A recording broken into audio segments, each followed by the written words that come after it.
Hi everyone. Okay, so today we're going to look at the economic recovery of America after World War II. All right, so going to compare World War II and the impact that that made on the economy to the New Deal and how positive that was and what the limitations of the New Deal were compared to World War II. So the New Deal could not bring economic recovery to the USA. So by 1937, it was becoming quite clear that the New Deal wasn't going to be as promising or as long lasting as Roosevelt had hoped. So we can't discount the New Deal, though. What I've seen quite often is conclusions where people say, so the New Deal made absolutely no impact, and that's not the case at all. What the New Deal did was provide immediate relief that the economy needed. However, it wasn't enough to ensure economic stability for the decades to come, and that's where World War II comes in. And I always say you want to improve a country's economy, take it to war, because war brings every factor of the economy into play, as we'll see. So war breaks out in 1939 and the USA is not involved. So they're still in the policy of isolationism at the moment. If you do the 1918 to 1939 conflict and tension course, you'll be aware that the USA doesn't join the League of Nations. They're not involved in international affairs in this time, and they want to keep it that way. They don't want to be involved. They didn't want to be involved in World War I.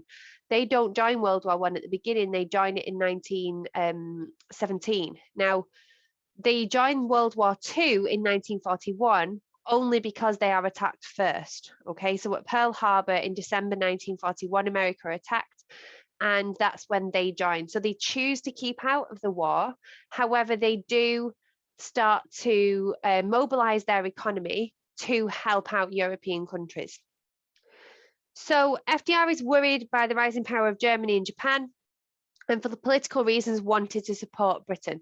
So they are neutral in the war at this stage. However, politically, FDR knows that it's important not to completely step back because Hitler is a really big threat. And if Hitler were to conquer Europe, America would be his next step. So Roosevelt knows that he can't ignore the war and ignore this threat, but politically, militarily at this point, they're not involved. So Germany betrayed the USSR and attacked Russia. FDR also supports Stalin against the Japanese and the Nazis, all right? And it is the Japanese that provoke America to join the war in 1941.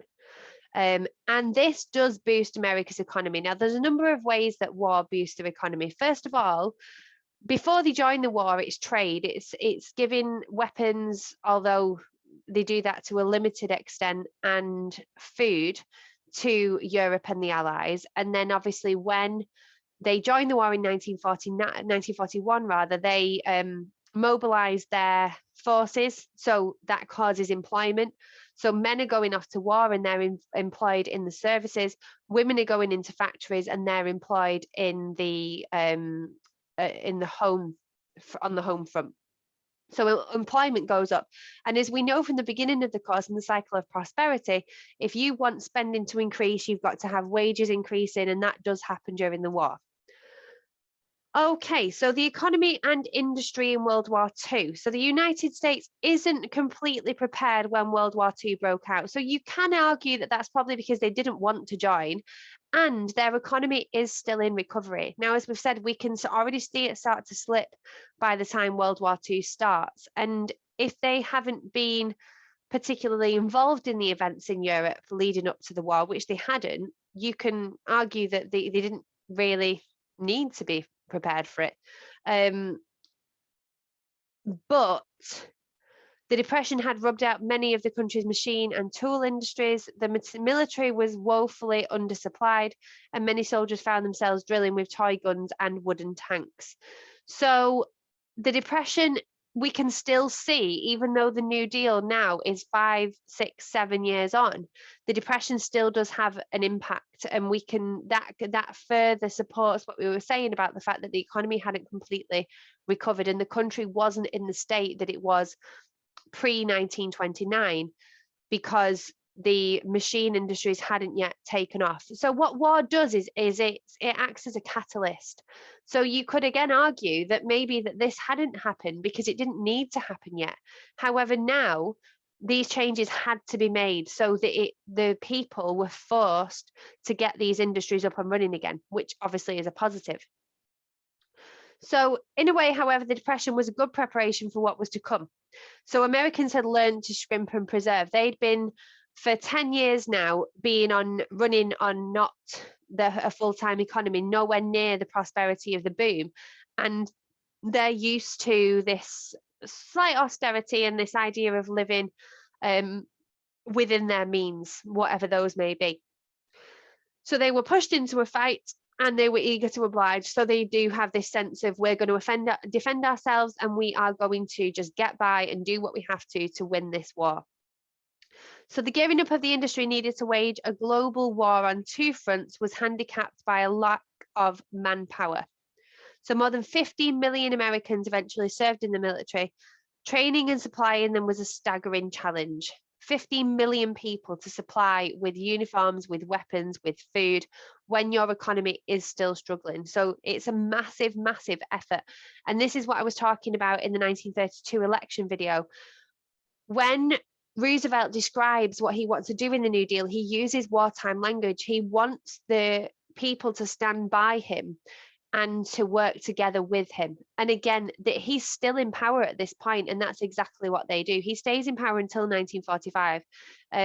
Unfortunately, he dies in April 1945, so he doesn't get to see the end of the war, but still the people have massive support and trust of him at this time.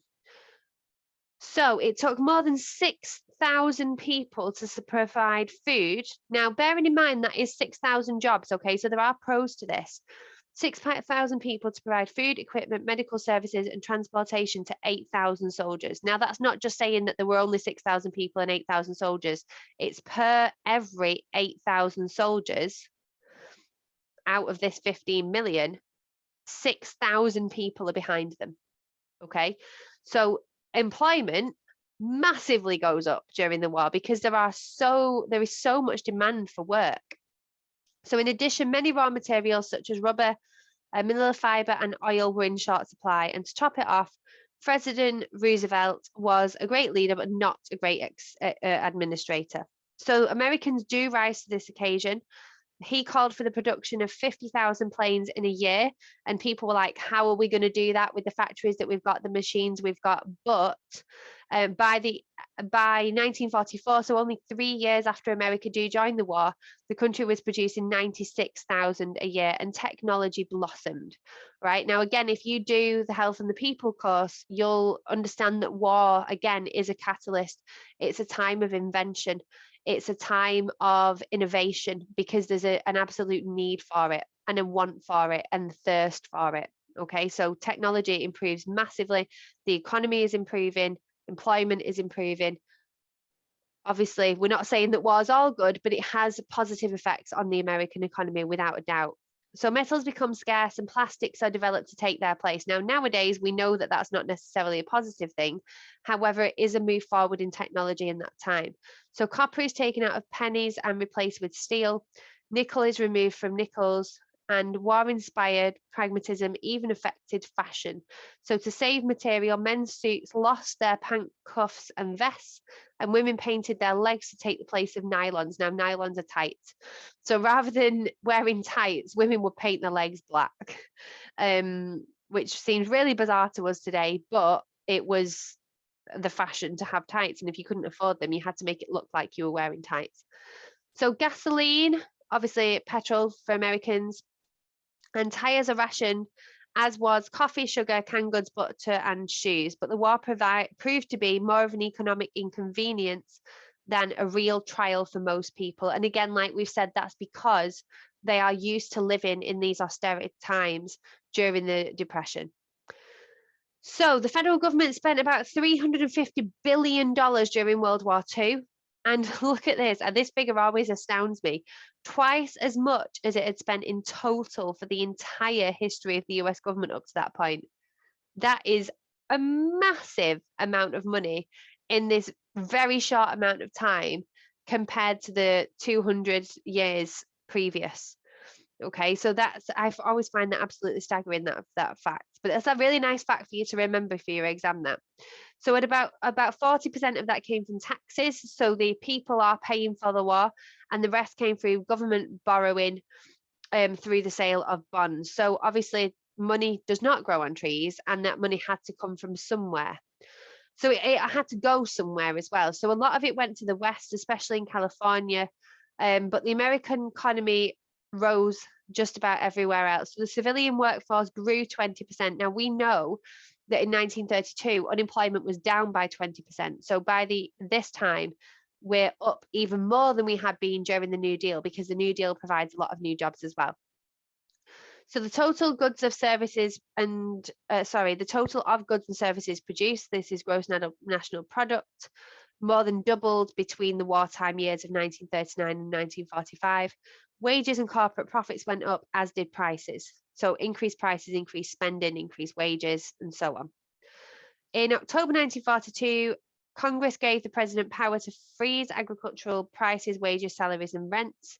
The Roosevelt administration created the Office of Price Administration to oversee prices and wages, but it proved generally ineffective, and the economy mostly ran itself. So we're back to kind of the 1920s kind of economy here, and the laissez-faire attitude of the Republicans, where you can allow the economy to run itself, and it is capable of doing that and successful at doing that. So we've got different things here that contribute to this success of the economy during World War II. So the exportation to Europe.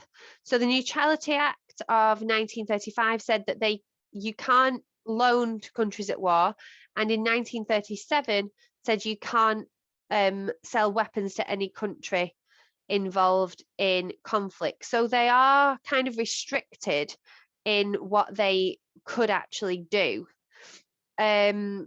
However, he does support, and he does declare in 1939 that America support Britain and France against Hitler and his allies. So he was concerned about Japan, and he doesn't send soldiers, right? So as we said, a lot of Americans don't want to get involved in World War II at this point, but they do sell high quality American made weapons to Britain and France. So he does break this sort of rule against him, but because he knows it's so important to support them against Hitler and Germany at this time. So in 1939, they begin buying US weapons, warships, and planes, and this is known as the cash and carry plan.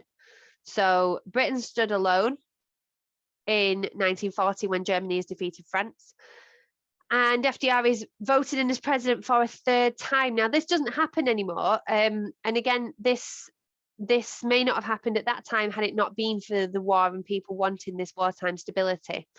So now, in 1941, there are 5.5 million unemployed, and this is even before America actually joined the war. So we haven't seen the military positive implications of the war at this point.